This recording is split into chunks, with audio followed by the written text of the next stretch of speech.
ఎన్టీఆర్ జిల్లా విజయవాడ నగర వ్యాప్తంగా ఈరోజు ఉదయం నుండి చిరుజల్లులతో వర్షం కురుస్తుంది.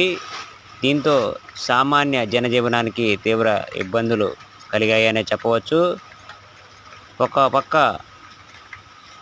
వాతావరణ శాఖ 2 రోజుల్లో అల్పపీడన ద్రోణి ఏర్పడే అవకాశం ఉందనడంతో, మరొక పక్క వర్షం ఈరోజు ఉదయం నుండి కూడా చిరుజల్లులతో ఆగకుండా ఇప్పుడు కూడా కురుస్తూ ఉంది.